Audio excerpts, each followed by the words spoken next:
2 petits centimètres à l'avantage du Marocain. 8 kilos en plus pour Rico Verhoeven.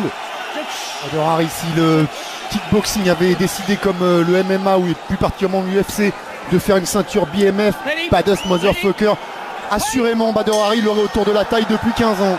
Et c'est parti, les deux hommes en droitier. Et ce soir, c'est celle du Glory qui est en jeu. Et elle est la propriété de Rico Verhoeven jusqu'à maintenant. Et la première attaque avec les poings de Rico Verhoeven, qui va essayer d'emballer et qui touche déjà avec une première droite. Les spécialistes étaient d'accord pour dire que les débuts du combat seraient à l'avantage de Badr Hari. Mais où en est Badr Hari?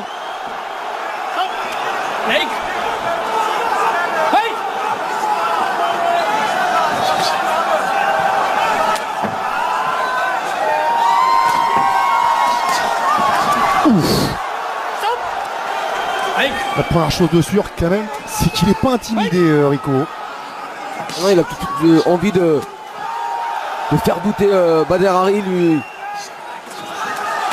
Il place des attaques en ligne basse, c'est bloqué cette fois. Et la droite de Badr Hari.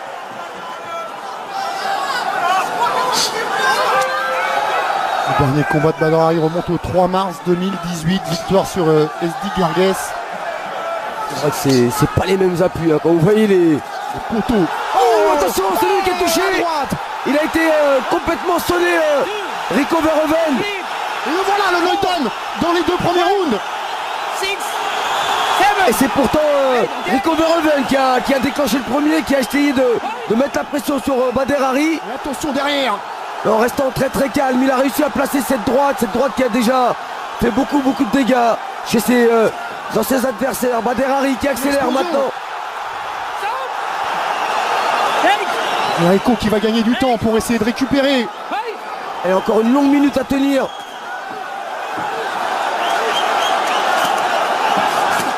Oh, encore la droite. Placer le kick qui s'expose au contre avec la droite de Badr Hari, Rico Verhoeven. Et voilà, encore derrière l'esquive, il arrive à bien retomber. Et là on sent, hein, c'est Rico Verhoeven qui cherche à s'accrocher, qui refuse l'échange en points.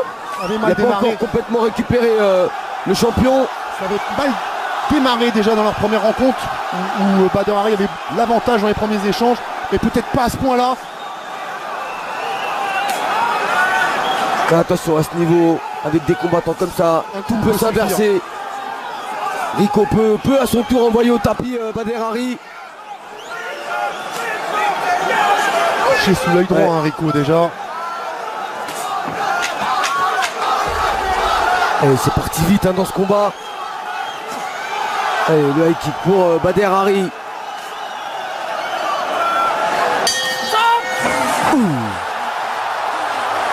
Quelle première reprise déjà. Première reprise. Beaucoup de choses.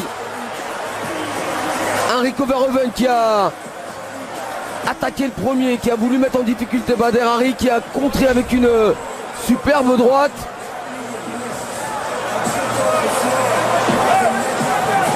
Voilà, elle arrive juste au niveau du menton, cette très courte droite de Badr Hari, même presque à la gorge.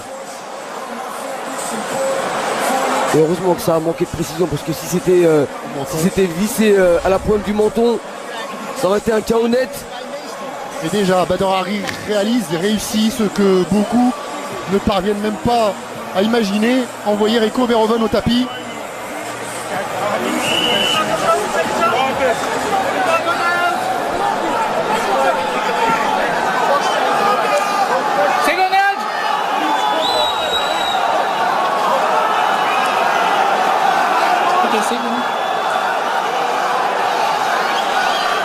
Allez, c'est le Marocain qui prend le meilleur départ.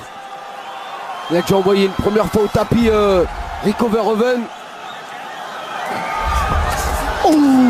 Là encore, c'est qui va Rico presque plus être dans la position confortable du champion qu'on doit venir bousculer. Mais attention, il sait qu'il doit revenir. Et les appuis. Attention, c'est le crochet maintenant de Badr Hari. Et on sent que ça peut venir des deux côtés à n'importe quel moment. Il y a eu des championnats du monde de boxe anglaise qui nous ont énormément déçus il n'y a pas longtemps. Mais ce combat là, en pied-point, vous avez pour l'instant il tient son rang. Vous avez deux montagnes face à face et ça recule pas, ça cherche vraiment le coup dur, ça s'engage, ça prend des risques.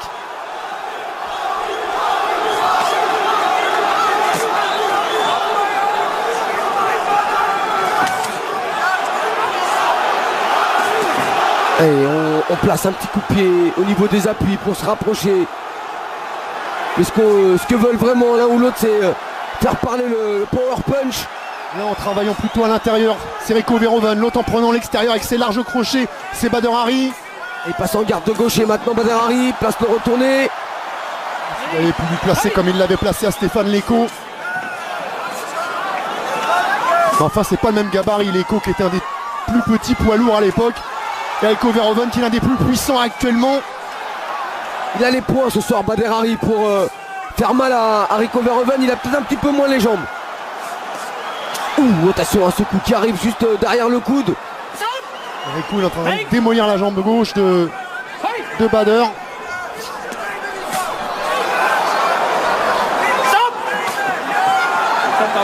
Avec des low kicks intérieurs à répétition. Attention parce que si vous dites que Badr mise tout sur l'anglaise, s'il n'a pas les appuis derrière, on le voit bien là, c'est ça pue la même chose. C'est souvent quand il est attaqué au niveau des appuis qu'il est en difficulté Badr Hari. Il n'a pas le réflexe de bloquer. Ça aussi ça peut être préjudiciable. Par rapport à son manque de ring, manque de combat. Il n'a pas automatiquement cet automatisme de bloquer les coups, de remiser. Alors il va sur ce qu'il sait faire, c'est-à-dire chercher la guerre, mettre la puissance avec des coups sur les côtés, à l'intérieur, en anglaise. Percute très court pour Rico Verhoeven.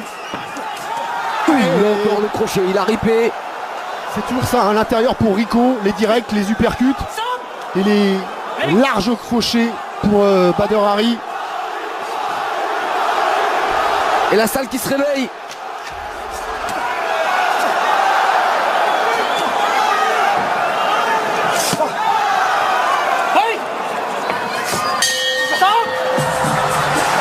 Ça n'a pas baissé de niveau, en tout cas le rythme est toujours le même. Avec un travail très propre des deux côtés. Plus orienté sur les points pour Badr Hari. La question maintenant qu'on se pose, Kamel, c'est est-ce qu'on a passé le money time pour Badr Hari? Est-ce que les meilleurs rounds pour lui sont pas les deux qui viennent de passer? Là c'est parti très vite. Et on voit cette attaque de début de seconde reprise. On a vu quand même un Rico reconstruire dans cette deuxième reprise. Ouais, reconstruire sauf sur ce crochet gauche qui a été aussi bien amené par le Marocain. Bien sûr, dans certaines réactions, Badr Hari nous a fait trembler, mais dans la linéarité ça a été plus disputé dans la deuxième reprise avec chacun leur moment, alors que dans le premier round on a eu un Badr Hari qui a dominé grâce à ce voyage au tapis.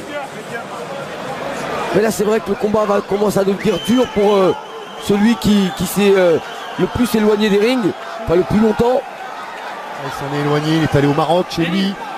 Il a beaucoup couru dans les montagnes de l'Atlas pour préparer ce combat.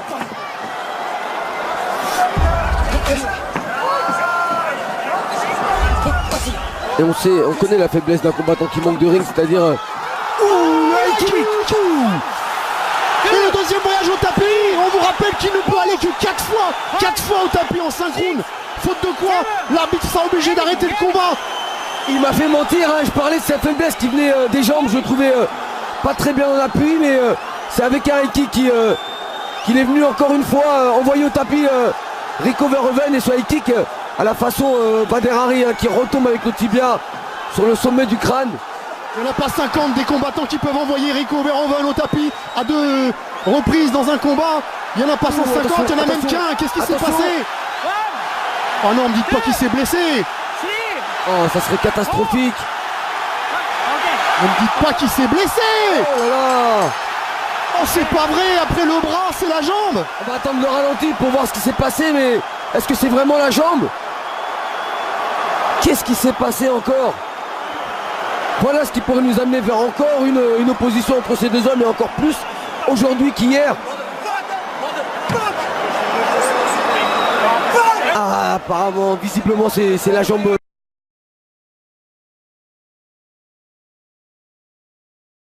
Un Bader Hari qui a dominé grâce à ce voyage au tapis. Mais là, c'est vrai que le combat commence à devenir dur pour celui qui s'est le plus éloigné des rings, enfin le plus longtemps. Il s'en est éloigné, il est allé au Maroc chez lui. Il a beaucoup couru dans les montagnes de l'Atlas pour préparer ce combat.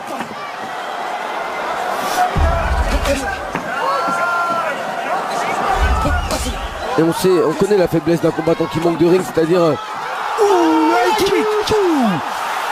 le deuxième voyage au tapis, on vous rappelle qu'il ne peut aller que 4 fois au tapis en 5 rounds. Faute de quoi, l'arbitre sera obligé d'arrêter le combat. Il m'a fait mentir, hein. Je parlais de sa faiblesse qui venait des jambes, je le trouvais pas très bien en appui, mais c'est avec un high kick qu'il est venu encore une fois envoyer au tapis Rico Verhoeven, et ce high kick à la façon Bader Hari qui retombe avec le tibia sur le sommet du crâne.